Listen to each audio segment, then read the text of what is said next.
Merci beaucoup aux organisateurs du banquet. C'est un honneur et un privilège, non pas de conclure, mais de passer en dernier. Surtout lorsqu'on passe aussi en premier, le samedi.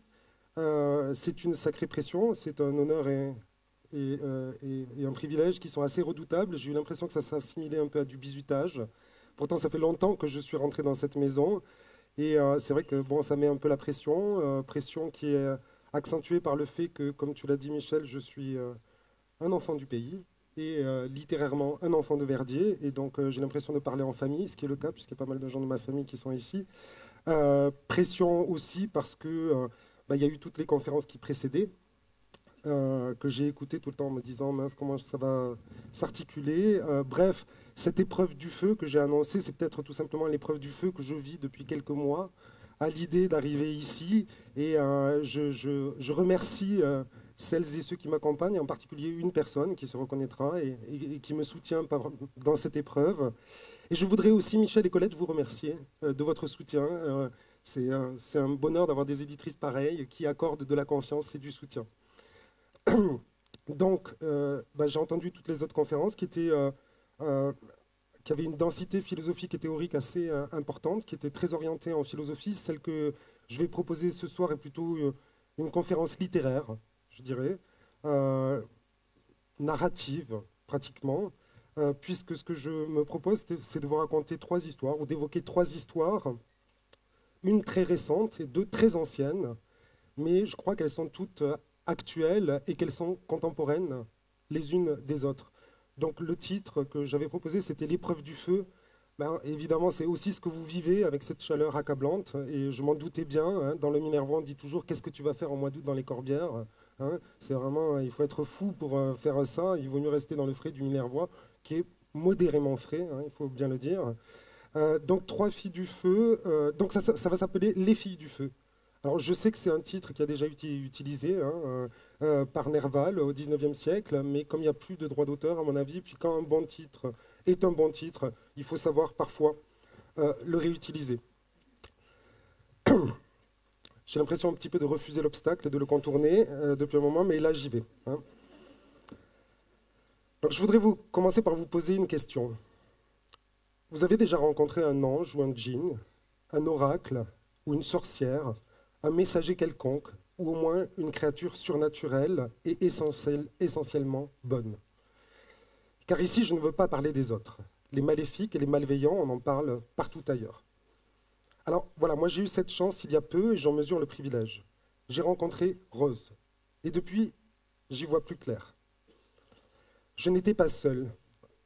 Nous sommes même nombreux à l'avoir rencontrée, peut-être quelques centaines de milliers, c'est beaucoup. Peut-être vous aussi, d'ailleurs, l'avez-vous déjà rencontré. Vous pourrez encore le faire si vous le souhaitez. Rose est ange et djinn, oracle et sorcière, mais surtout c'est une fille du feu. On a un peu perdu l'habitude de les reconnaître, les filles du feu, les anges, les djinns, les oracles ou les sorcières. Et pourtant, si on y prête attention, on les reconnaît, c'est évident. Rose, par exemple, apparaît avec la lune, qui ce soir-là, bien sûr, est pleine. Et elle dit, bon, bon alors, par quoi je commence?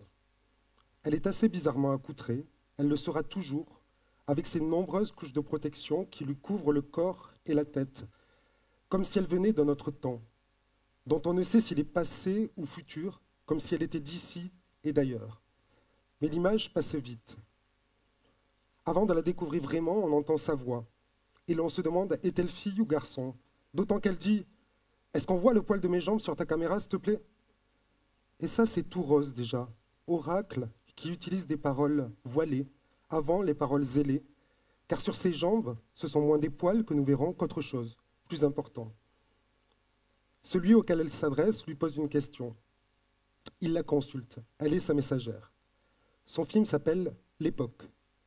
Mais justement, il ne sait pas ce que c'est l'époque. Il n'en est pas sûr, en tout cas. Alors, il le lui demande. Elle s'amuse avec lui, elle le fait patienter. Elle pourrait reporter sa réponse à demain, lui dit-elle. Elle l'envisage. Mais finalement, elle va répondre. Car elle avait déjà tout prévu, n'oubliez pas, c'est une fille du feu. Ses jambes se dégagent alors et ce sont moins des poils que nous voyons, qu'un parchemin recouvert d'inscriptions blanches que Rose poursuit sans cesse sur son corps et le sol qui, eux, ne le sont pas blancs. Elle a le corps recouvert et pas seulement les jambes. Son visage l'est aussi. Elle lui dit « Tu veux que j'écrive l'époque ici, là? C'est quoi l'époque? Comme ça, les gens savent de quoi on parle. » Parler, écrire, tout se joue là, dans un même mouvement pour la fille du feu Rose. Car les filles du feu sont filles du langage. Et c'est là leur message. Le langage est un feu qu'il convient de maîtriser, surtout lorsqu'il est écrit. Le feu, comme le langage, transforme et transfigure. C'est un Dieu tutélaire et terrible, bon et mauvais, dit de lui un philosophe. Alors, Rose retrouve dans l'écriture le geste d'inscription.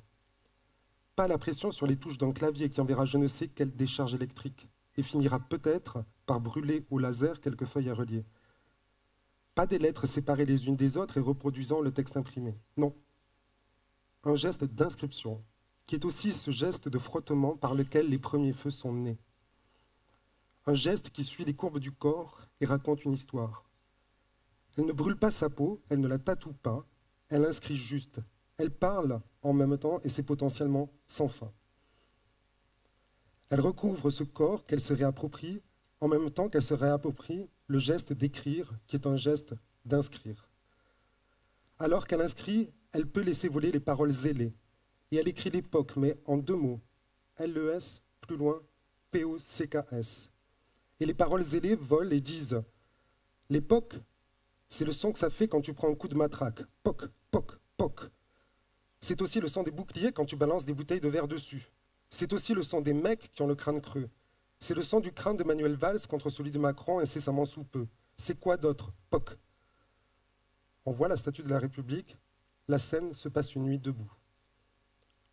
Ce qu'elle dit et ceux qui l'entourent nous rappellent un autre djinn, un voleur de feu, Arthur Rimbaud, venu, selon la légende, participer à l'orgie parisienne de 1871, pour voir, dit-il, comment Paris se repeuple.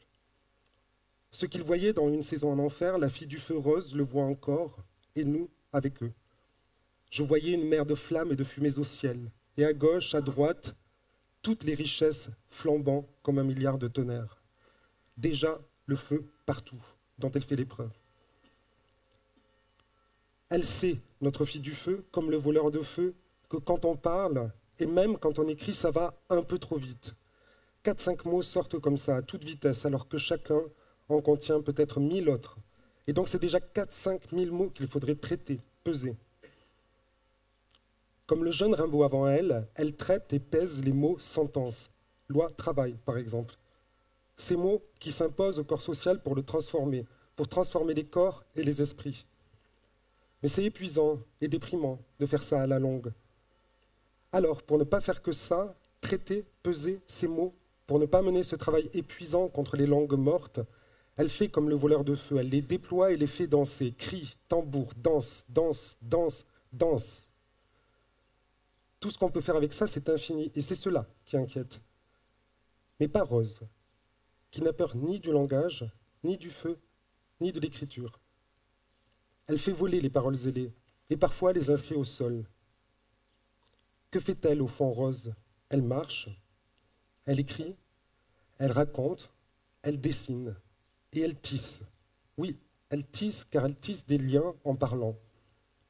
Et toutes ces activités, comme observer ou chanter, ce qu'elle fait aussi, ont ceci de commun, dit un anthropologue, Tim Ingold, qu'elles suivent différents types de lignes.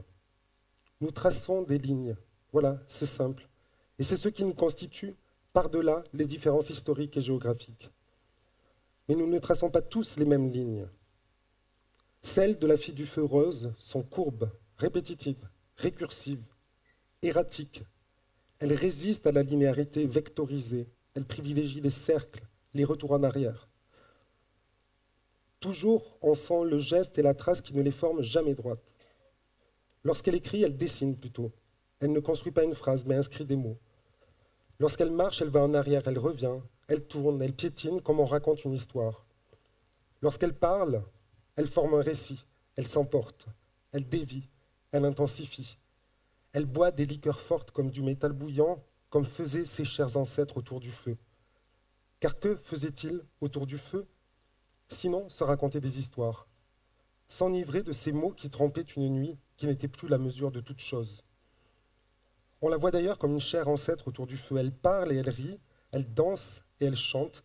C'est une fête qui a lieu la nuit, toutes les nuits. Une fois encore, Paris s'embrase pour faire la fête.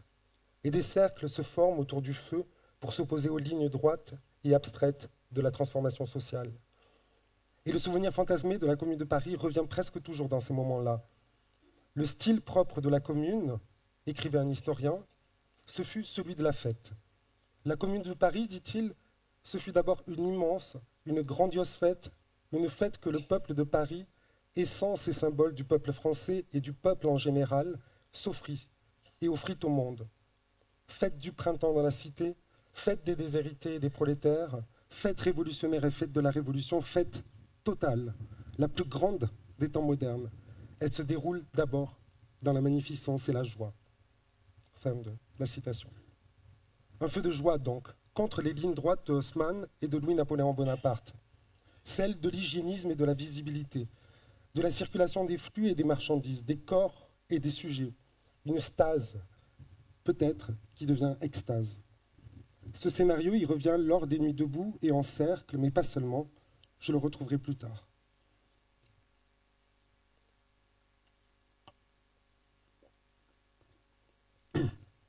Mais pour le moment, c'est la fille du feu rose qu'on retrouve place de la République, sans ses inscriptions, mais porteuse des paroles zélées.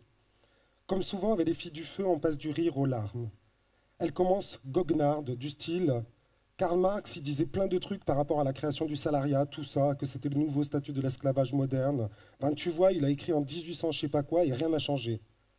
Tout ça, n'importe quel occupant de la place pourrait le dire, mais sa voix se brise lorsqu'elle commence à parler de l'insurrection de la beauté de 1954 et de ceux qui dorment dehors et qui pourraient être elle.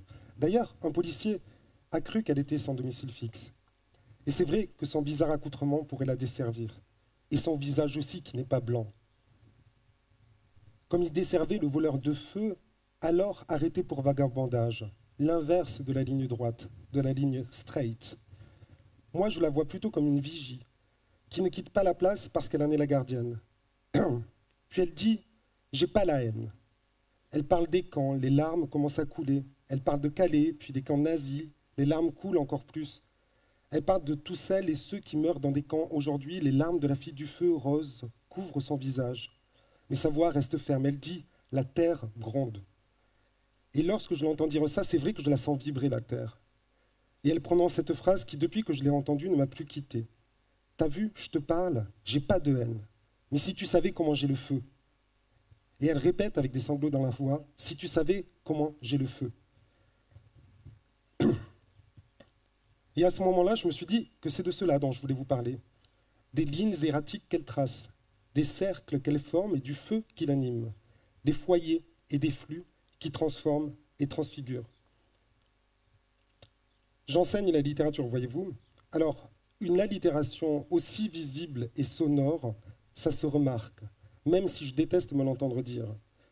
J'ai dû partir de là, psalmodiant pour moi-même, transformer, transfigurer, 10, 15 fois, transformer, transfigurer, transformer, transfigurer. Et quand j'ai fini par lâcher prise, le F de feu était si présent que j'ai dit feu, fiction. Vous pouvez essayer vous aussi, bon maintenant vous allez être influencé, mais sinon, il n'est pas impossible, après l'année que nous venons de vivre, que vous ayez fini par dire vous aussi feu, fiction. Car c'est bien une année de feu que nous venons de vivre, ou mieux de feu fiction, qui embrasa et ravagea le cœur des fictions d'hier et d'aujourd'hui, la Californie, toute de pellicules et de silicium. Et puis c'est le toit d'une chimère historique, religieuse et touristique, sise sur le parvis de Notre-Dame, qui partit en fumée. Et on ne fut pas loin, certains en furent très proches, de faire le lien avec les meutes jaunes, qui tous les samedis brûlaient à leurs palettes et poubelles, alors que les ronds-points réactualisaient les cercles narratifs auprès du feu. Ces émeutes que depuis 2005, le langage médiatique, et malheureusement trop souvent politique, qualifie systématiquement d'incendie. Et encore, il y eut Game of Thrones, bien sûr. Alors, bouchez-vous les oreilles si vous ne voulez pas être spoilé, parce que je vais dire ce qui se passe dans le dernier épisode. Je pourrais faire un geste, si vous voulez, quand je l'ai dit. Hein. Donc il y eut Game of Thrones, bien sûr. La plus importante production médiaculturelle de tous les temps qui s'est achevée dans une orgie de flammes absolument sidérante, presque choquante. Je l'ai dit. Et à peine l'orgie achevée, encore abasourdi, presque hypnotisé, on enchaînait sur la nouvelle pépite de HBO qui nous plongeait au cœur d'un réacteur nucléaire en fusion, Tchernobyl. Et l'on apprenait l'importance du graphite, qui équipe le cœur des réacteurs comme nos crayons à papier. Alors faites le jeu, vous aussi, transformez, transfigurez, dites-le 10 fois, 15 fois, lâchez prise, et à la fin, je suis prêt à parier que vous finirez par dire feu, fiction. Le feu partout, ce feu qui transforme et transfigure tout ce qu'il atteint, ce feu qui nous obsède et dont on ne perçoit plus que le pouvoir de destruction. Non la chaleur réconfortante du foyer, mais des traînées de poudre, un feu fait de lignes droites, de flux qu'on ne sait plus arrêter, de transformations incontrôlables et qui calcinent. Ce département, l'Aude, le sait bien. J'ai grandi dans la peur des incendies, alors que ce sont les inondations qui le ravagent régulièrement. Bon, ça, je l'avais écrit avant l'incendie entre Trèbes et Rustic, d'où je viens. Hein. Alors, il y a aussi les incendies, bien sûr. Alors oui, elle a sûrement raison, la fille du feu, Rose. Si nous savions comment nous avons le feu, on s'en porterait sûrement mieux, plutôt que d'avoir la haine. Mais ce n'est pas si facile, vous le savez. Car cela renverse l'ordre du mythe prométhéen, selon lequel le feu est le savoir lui-même. Prométhée, ce titan qui semble faire le choix des hommes contre les nouveaux dieux, leur donnant beaucoup plus que le feu, leur donnant chez Échille et tous ceux qui le figurèrent art et croyance, le rendant, comme disait l'autre voleur de feu, prisonnier de la raison. Ailleurs, et jusque dans les Métamorphoses d'Ovide, Deucalion nous raconte que son père Prométhée créa les hommes à partir de glaise et d'eau. Ah, puissais-je créer des peuples nouveaux avec l'art de mon père et introduire des âmes dans de la terre façonnée par mes mains. C'est la même chose. Contrôler le feu, apprendre les arts innombrables, créer une nouvelle race d'hommes. La fille du feu propose autre chose. Plutôt que le savoir, il faut avaler une fameuse gorgée de poison pour savoir comment nous avons le feu, qui est peut-être moins une image du savoir qu'une image de la vie même, l'eau de vie, l'eau de feu. Un curieux philosophe, inactuel déjà en son temps, et qui forma le tout aussi curieux projet d'écrire une psychanalyse des éléments, le présenta ainsi. Je cite Gaston Bachelard, c'est un peu long. Pas trop, mais un peu. Le feu est un phénomène privilégié qui peut tout expliquer. Si tout ce qui change lentement s'explique par la vie, tout ce qui change vite s'explique par le feu. Le feu est l'ultra-vivant. Le feu est intime. Et il est universel. Il vit dans notre cœur. C'est un peu bizarre, hein? Il vit dans le ciel. Il monte des profondeurs de la substance et s'offre comme un amour. Il redescend dans la matière et se cache, latent, contenu comme la haine et la vengeance. Parmi tous les phénomènes, il est vraiment le seul qui puisse recevoir aussi nettement les deux valorisations contraires, le bien et le mal. La suite est un peu naïve, mais je vous la donne quand même, ce qui précédait aussi, mais car elle pourrait nous être utile. Il brille au paradis, il brûle à l'enfer, il est douceur et torture, il est cuisine et apocalypse, il est plaisir pour l'enfant assis sagement près du foyer, il punit cependant de toute désobéissance quand on veut jouer de trop près avec ses flammes. Il est bien-être et il est respect. C'est un Dieu tutélaire et terrible, bon et mauvais, il peut se contredire, il est donc un des principes d'explication universelle. Et de manière plus frappante encore, pour lier au thème du banquet, un peu plus loin, on ne peut parler d'un monde du phénomène, d'un monde des apparences, que devant un monde qui change d'apparence. Or, primitivement, c'est amusant d'ailleurs ce primitivement dans une époque qui est un peu hantée par le primitivisme, hein. Or, primitivement, seuls les changements par le feu sont des changements profonds, frappants, rapides, merveilleux, définitifs. Et c'est vrai qu'on a tous tendance à ressentir au moins un peu ça, la grande accélération, les bascules sans retour, la sensation que certains changements sont profonds, frappants, rapides, définitifs, à défaut d'être merveilleux. Et puis il y a cette phrase, si tout ce qui change lentement s'explique par la vie, tout ce qui change vite s'explique par le feu. Et si c'était vrai? si on prenait au sérieux l'hypothèse de Bachelard, qui est rarement prise au sérieux, il faut le reconnaître. N'est-ce pas à quoi l'on assiste alors que partout se pose la question de l'irréversible? Alors que partout semble se répéter cette question: à quand remonte le changement profond, frappant, rapide, définitif? Le mot anthropocène, dont il a été souvent question ici, traduit cette interrogation. Il y eut bien des débats pour dater ce changement profond, rapide, définitif, cette transformation, cette transfiguration qui voit notre espèce devenir une puissance géologique et climatique, une puissance terrestre.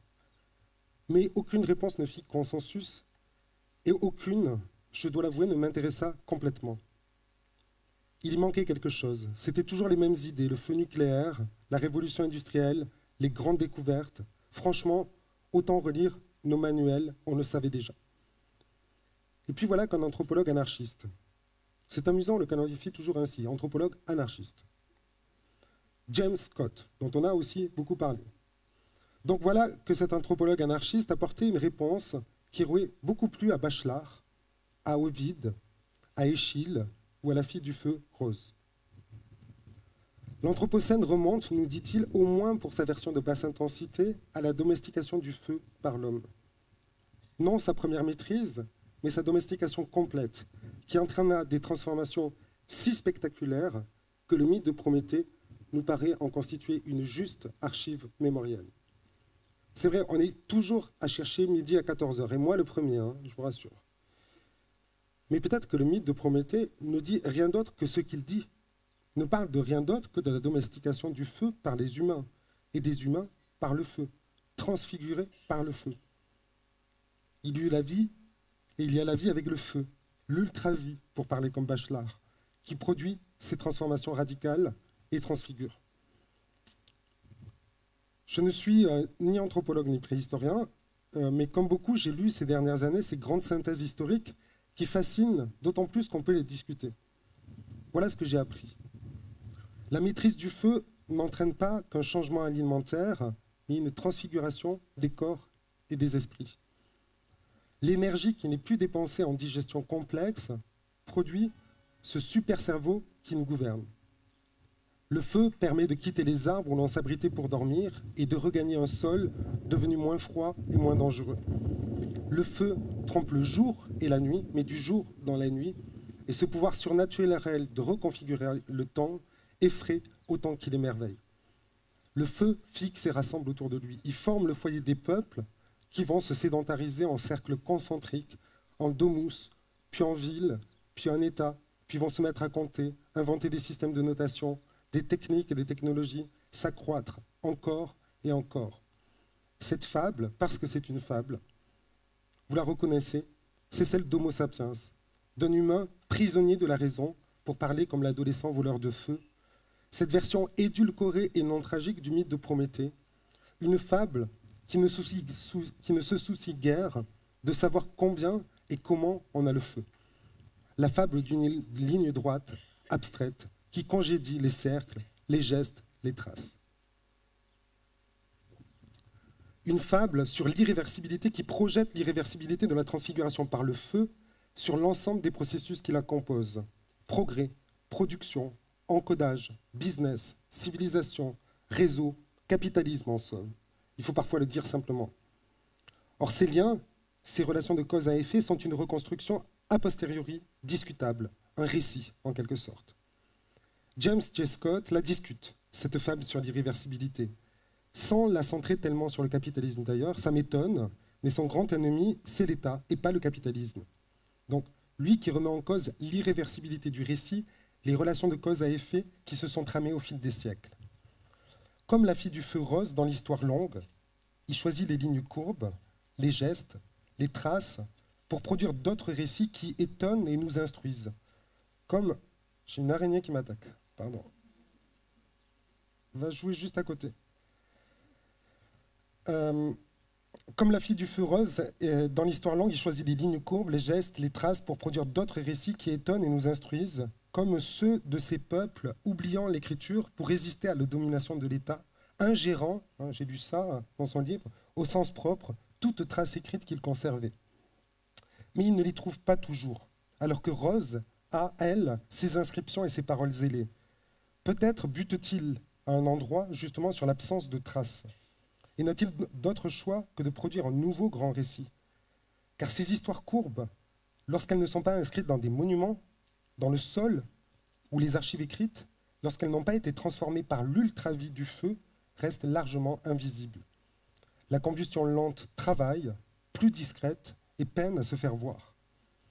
Elle est pourtant souvent à portée de notre regard, travaillée dans ces archives mémorielles que sont les fables, et particulièrement les fables littéraires. Renverser le récit d'Homo sapiens Prométhée, l'une d'entre elles l'a fait admirablement. Nous la connaissons tous, vous la connaissez tous. Elle est portée par une autre fille du feu, Sherazade. Vous la connaissez donc, cette fable. Elle a 300 ans, 1000 ans et même 30 000 ans. Elle n'a pas d'origine. Elle est pure matière, médium, milieu. Elle nous traverse, où que nous soyons, et nous la rejouons sans cesse. Avant même de parler, nous l'éprouvons. C'est pour moi la plus belle des fables, la fable des fables, qui les contient, les accueille toutes.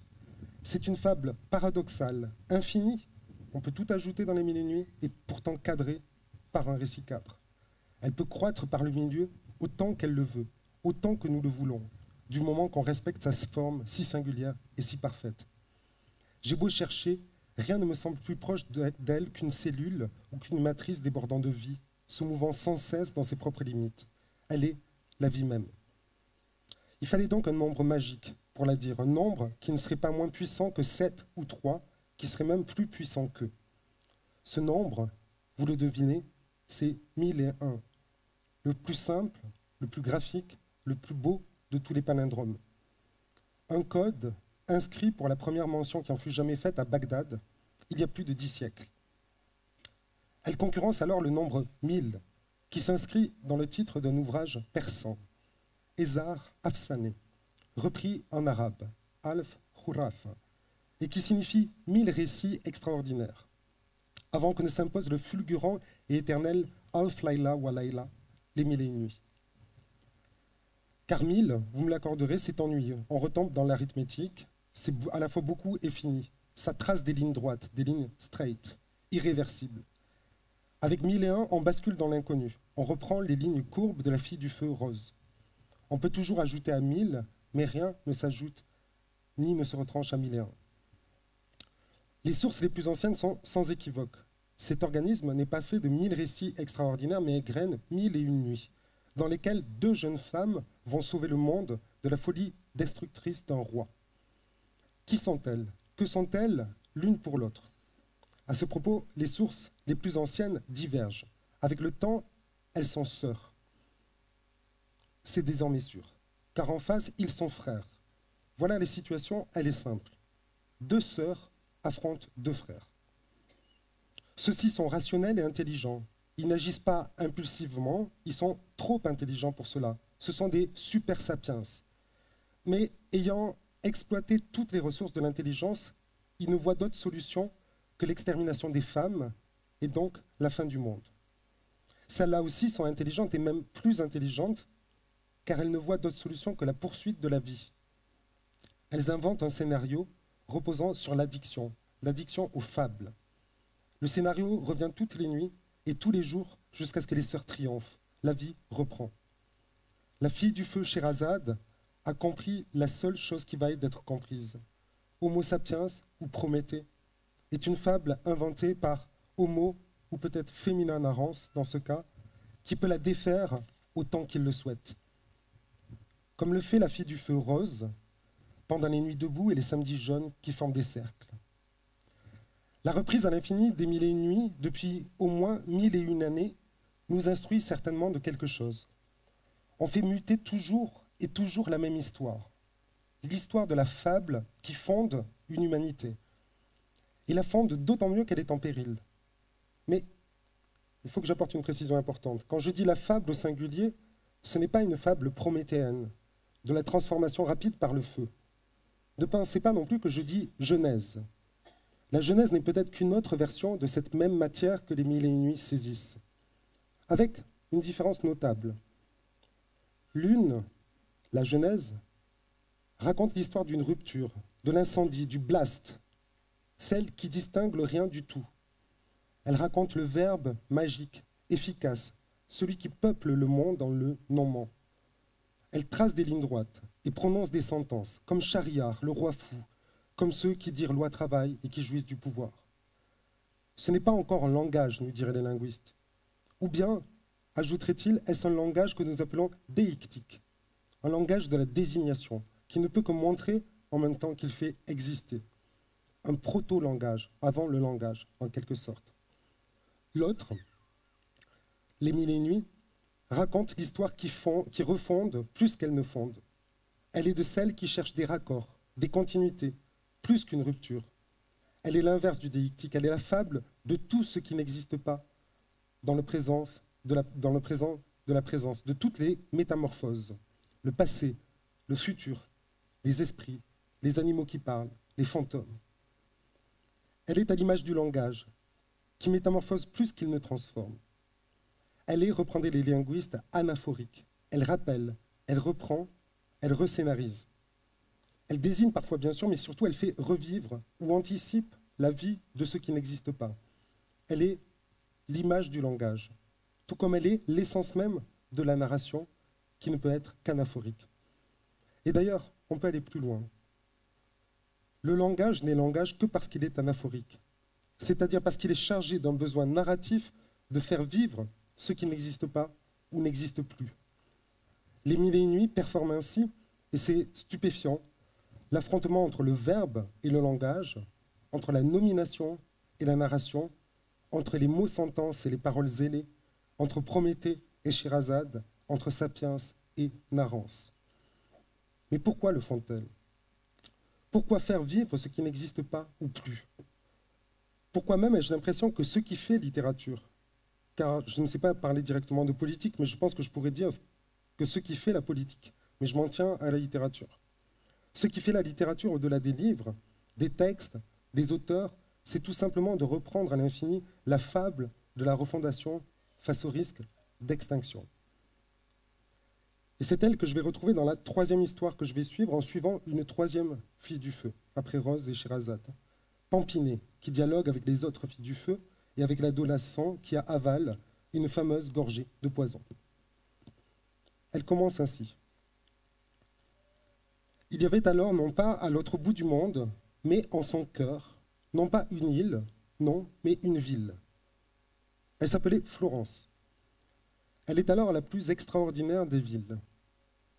Avec les autres villes italiennes, mais de toutes les cités d'Italie la plus belle, elle s'est peu à peu arrachée à la féodalité pour se dévouer entièrement au business. Et se dévouant au business, pas totalement bien sûr, hein, il y a aussi de la religion et des choses comme ça, mais en grande partie, elle s'est arrachée à la terre, au village, au château, pour se constituer un réseau d'échange de biens. Car c'est un axiome indépassable. À mesure que les échanges s'accroissent et leurs incendies incontrôlables, s'accroissent à proportion les données et la nécessité de les confier à un système qui les encode. Depuis quelques milliers d'années, ce système n'a cessé de se perfectionner. Il s'appelle l'écriture. Alors, dans ce long XIIIe siècle, débordant sur le XIVe, qui est celui des villes italiennes, les écrits se multiplient pour consigner à la fois les échanges et leurs histoires, pour tenter de contrôler les flux et leur donner du sens. Mais tous les flux, vous vous en doutez, ne se laissent pas contrôler par l'écriture. Florence, ville des échanges, qui en tire toute sa puissance et toute sa richesse, Florence en subit aussi tous les effets lorsqu'elle est atteinte en 1348 par la peste noire. Sur cette question de la peste noire, je ne sais pas d'où vous venez exactement, mais il ne faudrait pas que vous projetiez nos habitudes, je bien dit nos, habitudes de petits bourgeois occidentaux du troisième millénaire, si je puis me permettre, et n'y voyez d'ailleurs aucune discrimination, no offense, c'est vraiment descriptif, je vous rassure. Là, on parle d'un vrai carnage, dont l'extraordinaire est que l'espèce humaine y ait survécu. Certains parlent de 100 millions de morts, d'autres disent que la moitié de la population européenne disparut en 5 ans. C'est peut-être exagéré, je ne sais pas, mais quand on passe à nos séries télévisées contemporaines, qui font des pitchs avec des horreurs comme 3% de l'humanité se volatilise au même moment où un pays fait disparaître 10% de la population d'un autre, on se dit que plus personne n'assumerait le scénario de la peste noire. Trop dément, pas assez crédible. Bref, voilà où nous en sommes lorsque nous ouvrons cet ouvrage qui va nous tenir maintenant, le Décameron, écrit, et c'est une première, dans l'après-coup d'un événement. Un proème, un prologue, nous le présente ainsi. Le livre, appelé Décameron et surnommé Prince Galéo, commence. 100 nouvelles y sont contenues, dites en 10 jours par 7 dames et 3 jeunes hommes. Il a donc un nom, le livre, mais pas seulement, il a un surnom. Pour nous autres, le surnom, Prince Galéo, est probablement obscur. Mais pour les lectrices contemporaines, car c'est à elles que s'adresse en priorité son auteur, Boccace, elle qui demeurait encore sous le choc d'un poème qui précéda en bien des points le Décameron, la comédie, signé par l'un des maîtres de Boccace, Dante Alighieri. Le poète s'y présentait en Galéo, du nom d'un personnage qui joua le rôle d'intermédiaire ou d'entremetteur entre Lancelot et la reine Guenièvre. Ce n'est pas la première fois qu'un auteur se présentait en intermédiaire, en assembleur, en relieur. Et il ne serait pas même excessif de dire que le premier d'entre eux se présentait ainsi lorsqu'on sait que le nom d'Homère disait aussi cela, l'assembleur, le relieur, celui qui agence et harmonise le divers. Il est significatif du reste qu'alors que le nom d'Homère signale le début de cette chose que nous pouvons appeler l'humanité littéraire, ces 2 poèmes inauguraux soient successivement le siège d'une ville et la dérive entre des points que cette même dérive relie plus ou moins hasardeusement avant qu'Ulysse ne retrouve son île et son foyer. Ce n'est donc pas la première fois, loin de là, mais peut-être est-ce en revanche inédit de donner à un livre le surnom d'un prince intermédiaire et entremetteur. Probablement est-ce parce que le livre favorise les rencontres, notamment celle d'une petite communauté imparfaitement équilibrée, comptant 3 hommes et 7 femmes, chacun de ces jeunes gens se chargeant de 10 récits, un par jour, pour qu'au final nous en découvrions 100. S'offre donc à qui veut le lire un livre qui relie une série de récits qu'il tient ensemble face aux puissances de la déliaison. C'est son unique sujet et c'est aussi notre programme. En y entrant, on retrouve cette obsession du feu que je croyais contemporaine. Pourtant, elle est là, en cette première page du Décameron, où l'auteur qui se présente à nous fait état du feu immodéré conçu en mon esprit par un appétit peu réglé. De ce feu parce qu'il ne me permettait pas de me donner contentement dans les limites de la convenance, me causait trop souvent un ennui plus profond qu'il ne m'était besoin. Pensez si vous le pouvez en dehors de vous-même, outside of the box, comme disent les managers dans le mode du business. Pensez comme si vous veniez de l'Égypte des pharaons ou d'une expédition interstellaire, ou des 2 en même temps. Que verriez-vous alors? Vous verriez, j'en suis sûr, du mouvement plus que des formes. Plus encore que l'amour, vous verriez une tension entre excitation et dépression. Vous verriez se mettre en place une psyché purement addictive, sans solution, jusqu'à ce que vous découvriez la phrase suivante. Alors, en cet ennui, le délicieux commerce d'un ami, ces louables consolations m'apportèrent la fraîcheur d'un apaisement tel que c'est à cela que j'en ai la très ferme opinion, de ne pas être mort. Ce qui compte, vous l'avez bien entendu, c'est de n'être pas mort. Et l'auteur se présente en nous en presque mort, en survivant d'une alternance mortelle entre ennui et excitation. Et il doit à des entretiens, à un commerce avec un ami d'y avoir échappé. Une fois encore, tout est en place. Le feu qui consume, les flux qui se propagent, l'ennui qu'on souhaite tromper par toujours plus de sollicitations, des nouveaux liens qui trompent la mort. Tout est alors en place et la fiction commence lorsque s'ouvre la première journée d'une histoire qui en compte 10. Et je ne vais pas faire les 10 journées, je vous rassure. Et s'ouvre par un récit cadre aussi apocalyptique qu'essentiel pour comprendre ce que nous vivons encore. Il faut raconter, dit-on, la mortifère pestilescence, en espérant que les misères soient dissipées par la joie qui survient. Tout est affaire d'écoulement, de propagation, de transmission. On se moque bien des raisons, qu'elle tint à l'opération des corps supérieurs ou à l'iniquité de nos œuvres, et que Dieu, dans son juste courroux, l'eût envoyé sur les mortels pour notre correction. Cela, le narrateur le dit parce qu'il faut bien le dire, mais il s'en moque. Ça n'a aucune importance. Dieu et les cieux, c'est l'écume des jours. Ce qui compte, c'est le monde, la terre, le phénomène de la propagation, de transformation, l'incendie qui se propage et ce qu'il produit. Et surtout, que rien ne put s'opposer à elle. Car aucun obstacle aucune limite, aucun contrôle, ni plus rien. Ce qui importe encore, c'est que la mortelle pestilence muta en se portant de l'Orient à l'Occident. Là-bas, elle priva ces régions d'une innombrable quantité de vivants, ce qui était déjà beaucoup. Ici, d'une certaine manière, elle fit pire, à s'attaquant au corps qu'elle transforme, qu'elle rend monstrueux et hybride. La mort est au bout, bien sûr, mais il y a autre chose qui effraie plus encore. Des flux d'informations incontrôlables. Car un virus comme la peste, au risque d'un apparent anachronisme, n'est rien d'autre qu'un flux d'informations qui se propage, fait muter les corps, qui deviennent des corps augmentés, de bosses, de taches, d'attributs végétaux ou animaux. La peste détruit en chaque être son humanité, en chaque assemblée ses liens et ses attachements. C'est la conséquence de ce moment de modernisation qui ouvre la ville sur le monde. Simultanément, et bien sûr, c'est lié, le volume des écritures et des données pour rendre compte du business éclate. Et cela, un bon siècle avant l'invention de l'imprimerie. Tout est contaminé, au contact des malades. La maladie s'attaque au corps bien portant, bien sûr, ça c'est classique, mais elle touche les vêtements qui deviennent aussi des nœuds de connexion. Bienvenue dans l'Anthropocène. Le vivant tout entier est contaminé par l'homme. Bientôt, après le végétal et l'animal, ce sont les ensembles géologiques et climatiques qui seront affectés. Boccace l'ignore, mais il nous en a offert la chronique anticipée. Et bientôt, surtout, comme toujours en pareil cas, les imaginations s'emballent, les histoires pullulent, n'importe comment, la mythocratie déraille. Car les flux qui se propagent sont doublés par des bouts de scénarios samplés, remixés, mis en boucle, des feux devenus incontrôlables. Alors face à la dévastation, deux scénarios dominent, nous les connaissons bien, ce sont que ceux qui nous traversent en ce moment. Ce sont les mêmes auxquels nous sommes confrontés en fait depuis les 3 ou 4 000 ans que le processus a commencé. Les mêmes qui me préoccupent et vous préoccupent aussi peut-être. Entre d'un côté, par exemple, les décroissants et de l'autre, les accélérationnistes. D'un côté, les nostalgiques du local et de l'autre, les adorateurs du global. Entre les conservateurs et les modernisateurs. On croyait que la situation était nouvelle, mais non, elle était ancienne. Elle était peut-être même là depuis le début. Et vous comprenez probablement mon léger espoir, dans la mesure où non seulement le Décameron, écrit au XIVe siècle, est l'ouvrage qui décrit le mieux notre situation actuelle, mais en plus il offre une porte de sortie dont nous pourrions nous inspirer, ou tout du moins, qui pourrait nous aider. Il y a donc pour commencer ces deux scénarios. L'un construit une vacuole de privation et d'occultation au cœur même du désastre.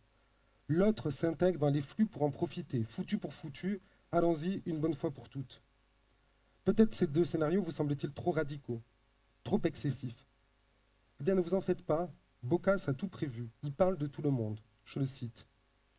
Plusieurs autres, entre les extrêmes ci-dessus, s'arrêtaient à un parti intermédiaire, le cercle de la raison sûrement. Ça, c'est pas Boccace qui le dit. Au lieu de s'enfermer, ils allaient et venaient en tenant à la main qui des fleurs, qui des herbes odoriférantes et qui diverses sortes d'aromates.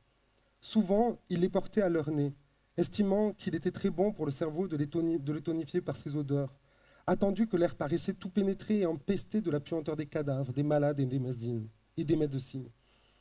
Ne sont-ils pas amusants, ces modérés du Trecento, avec leurs herbes odoriférantes brandies devant la mortelle pestilence? Ils veulent continuer, les pauvres, comme si de rien n'était, en espérant, on ne sait pas trop comment, que ça finira bien par se résoudre. Ce sont les apôtres du business as usual. Ils s'adaptent à n'importe quoi lorsqu'on leur demande. Alors que d'autres, enfin, ont compris qu'il n'y avait pas de meilleure médecine, ni même d'aussi bonne contre les pestilences que de fuir devant elles. On ne peut pas leur donner tort.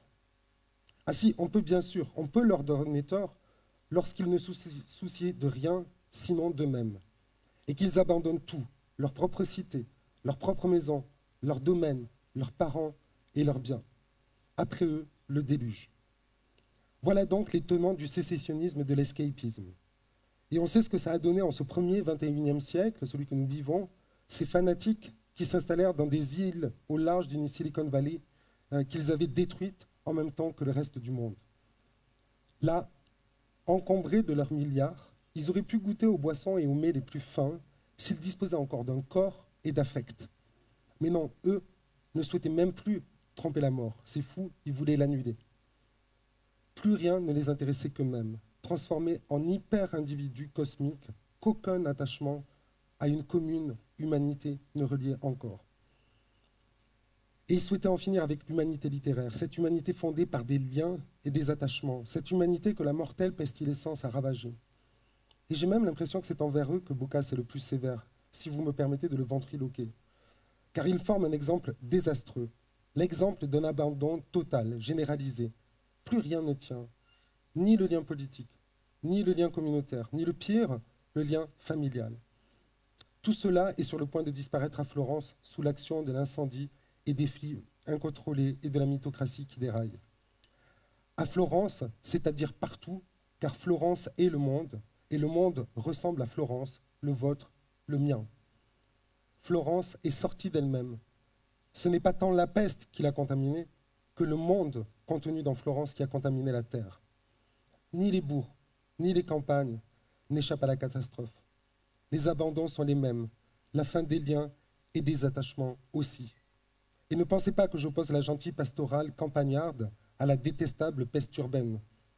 Je suis, du verbe suivre, pas être, je suis Boccace, une fois encore, qui les représente ensemble et ne voit que des continuités. Voilà donc l'histoire racontée par l'histoire littéraire, celle d'un pharmacone, à la fois poison et antidote, qui peut sauver des fictions globalisantes, des mythocraties, des médiocraties, mais contient les mêmes substances potentiellement destructrices. On est médecin, chaman et dealer là-dedans. On sait bien que tout est question de dosage, car le shoot de trop et l'overdose ne sont jamais trop loin, très loin. En ce début du XXIe siècle, on n'a jamais poussé cette logique mortifère aussi loin. Gestion des flux, des données, externalisation d'une mémoire, quantification et fictionnalisation des échanges pour produire du lien et maintenir l'ordre. La peste de Florence est peut-être peu de choses face à ce qui nous attend, tandis que les logiques trempent la mort semblent désarmées face aux forces bien trop coordonnées des écritures partielles et des fictions totalisantes. C'est pas très marrant ce que je vous dis là. On pourrait croire que c'est fini, ça y est, c'est trop tard. Mais non, ce n'est jamais trop tard. Pour renvoyer à ce que disait Patrick Boucheron ce matin. Écoutez Boccace, il semble épuisé, le souffle lui manque. Que dire encore? C'est vrai, que dire encore? Mais la question est rhétorique, il reprend de l'énergie car le prodige est encore à venir. Et le prodige advient. Comme avec Rose, comme avec Sherazade. C'est le mot qu'il choisit, prodige. Car les prodiges arrivent ainsi, par hasard. Rien ne permet de les anticiper. C'est dans une église désertée, imaginez donc la scène, qu'il advient, sous la forme d'une rencontre entre 7 jeunes dames. Boccace les dote d'élégants pseudonymes pour nous les présenter. Et il s'amuse avec nous en prétextant défendre leurs vertus. Mais la raison est plus profonde. Elles sont porteuses d'histoire. Elles sont auteurs. Tout comme Homère l'est, tout comme Galéo. Elles assemblent, elles relient, elles synchronisent. Elles ne sont déjà plus de simples jeunes dames. Ça vaut bien un pseudonyme. La scène qu'il décrit ensuite est paradigmatique. Pardon. Or, ces jeunes dames, qui ne s'étaient aucunement concertées, mais que le hasard avait réunies dans le coin de l'église, s'en cirent en faisant comme un cercle, où après bien des soupirs, cessant de dire des patères, elle se mit à converser de choses et d'autres touchant la nature de l'époque. Mais pas écrit comme Rose, hein, l'époque. Elle retrouve ce que nous autres, nous avons toujours fait, former un cercle autour du feu et converser. Ces cercles qui inquiètent tellement les pouvoirs depuis quelques années qu'ils se livrent à une violence inouïe, inacceptable, et renversent avec toutes les armes de la médiocratie le stigmate de la violence et de l'inacceptable. D'abord, c'est le réflexe idiot. Les vieilles histoires sans queue ni tête. Les écritures partielles et les fictions totalisantes. Les soupirs et les patères. Puis, il faut faire silence pour qu'une parole émerge. C'est Pampinet qui s'en charge. Elle prononce un des plus beaux discours trempe-la-mort dont notre histoire a gardé la trace. Elle nous dit « Le droit le plus naturel pour quiconque né en ce monde, c'est d'assister, de conserver et de défendre sa propre vie autant qu'il est possible. » Elle nous dit d'adopter sans offenser personne tous les moyens dont nous pouvons user en vue de la conservation de notre vie. Elle nous dit que notre attitude est étrange, car nous l'avons oubliée, et que ces moyens, nous ne les adoptons pas. Elle nous dit que nous restons là comme si nous voulions simplement témoigner du désastre et de l'amoncellement des corps morts. Elle nous dit que nous sommes ensorcelés par les frères de l'endroit, les religieux mythocrates, dont le nombre s'est presque réduit à néant et qui chantent l'office aux heures requises, pour qu'on y montre encore nos habits de deuil. Des histoires, toujours ces histoires dont nous ne voulons plus. Et pire encore, leurs pensées nous envahissent jusqu'en nos demeures, où nous voyons l'ombre de ceux qui sont trépassés. Mais ce ne sont plus des visages accoutumés, et l'horreur nouvelle de leur aspect, venu d'on ne sait où, nous saisit d'épouvante. Alors c'est la rébellion. Et si les choses sont bien telles que l'on peut manifestement le voir, que faisons-nous ici, nous? Qu'attendons-nous? Et surtout, que rêvons-nous? Bien sûr, la mort frappe. Mais c'est bien pire, les imaginations sont trompées. Il faut leur redonner vie. Il faut rêver à nouveau. Elle nous dit qu'il faut partir, qu'on n'a pas le choix, que quand les imaginations sont détraquées, il ne faut pas en rajouter. Ça ne sert à rien d'ajouter du feu au feu, des fictions aux fictions. Elle nous enjoint par la force de l'exemple à commencer par décrire, à être attentif aux formes du désastre. Puis elle nous dit de partir, de rompre, de chercher un refuge, une base opérationnelle. Nous en avons besoin pour refonder. Nous avons besoin de ce pas de côté, qu'il permette. On ne refonde pas dans les centres, il faut sortir de la ville. Alors Philomène, qui était fort sensée, lui fait remarquer qu'à cette aimable assemblée, il ne manque que quelques hommes. Élisa renchérit, et à ce moment-là, la fortune frappe, car pénètrent en l'église Sainte-Marie-Nouvelle 3 jeunes hommes, dont le cadet, si jeune fût-il, n'avait pas moins de 25 ans. L'assemblée est belle, ainsi composée de 7 dames et 3 jeunes hommes. Elle peut prendre la route qui se poursuit ainsi. À peine s'était-il éloigné de 2 petits milles qu'ils parvinrent au lieu précédemment choisi. Ce lieu était situé sur une montagnette, de tous côtés à l'écart de nos routes. Ces divers arbrisseaux, ces plantes toutes garnies de verts feuillages, y charmaient le regard. En haut de la colline s'élevait un palais. Il y avait en son milieu une cour belle et grande, et puis des galeries, des salles et des chambres. Chacune, en elle-même, était très belle et grande. J'ai parfaitement minuté. J'arrive à la fin. Puis Pampinet s'adresse à l'Assemblée.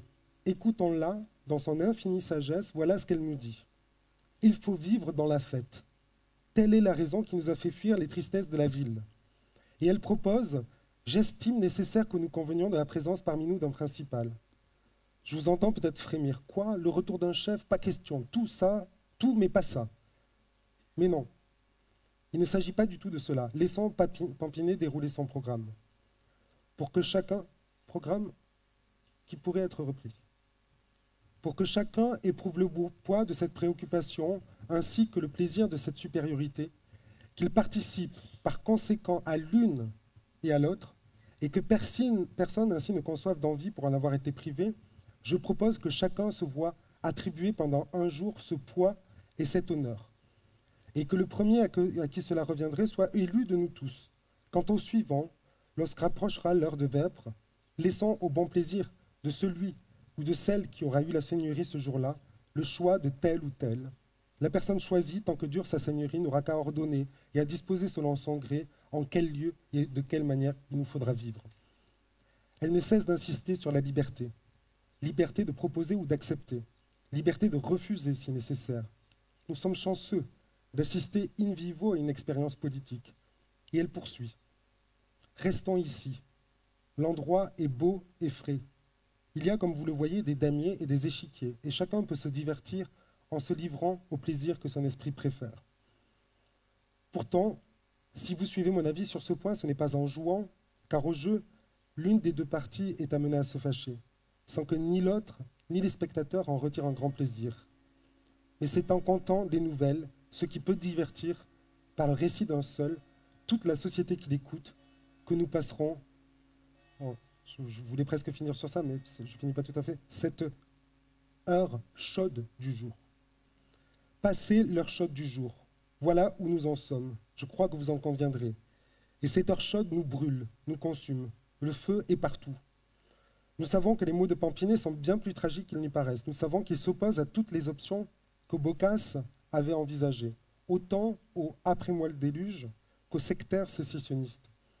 Nous savons que les nouvelles du Décameron réinvestissent les pouvoirs de la narration contre les écritures partielles, au premier rang desquelles les algorithmes qui désormais nous gouvernent. Nous savons à l'inverse que les fictions à produire doivent être partielles, temporaires et toujours à renouveler, qu'il faudra les encorder ensemble, les agencer, les entretenir, comme Galéo et Homère. Nous savons bien que nous avons l'aiguille en main et qu'un mauvais dosage pourrait nous tuer. Nos espoirs ne sont pas démesurés, rien n'est vraiment sûr, mais à plusieurs reprises au cours de l'histoire, n'avons-nous pas constaté que le procédé avait marché, au moins pour un temps? Dans ces trois récits, notamment portés par trois filles du feu et un adolescent qui ingère une fameuse gorgée de poison, on retrouve plus ou moins cette même histoire. Celle d'un affrontement entre des narrations destructrices et des narrations qui aspirent au maintien de la vie. Celle de l'accroissement des flux, des données, des matières narratives, des tentatives politiques de les structurer, de la civilisation urbaine, un récit capitaliste en somme. Celle des tentatives pour rompre cette logique, pour imposer des barricades narratives aux fictions du pouvoir et créer d'autres attachements. Alors oui, moi je préfère faire confiance aux filles du feu et aux adolescents qui avalent une fameuse gorgée de poison. Et j'ai fini par le comprendre, eux au moins savent comment ils ont le feu sans avoir la haine. En leur accordant tout crédit, je me dis pourquoi pas, pourquoi ça ne marcherait pas encore une fois et pourquoi pas 7 fois. Je vous remercie.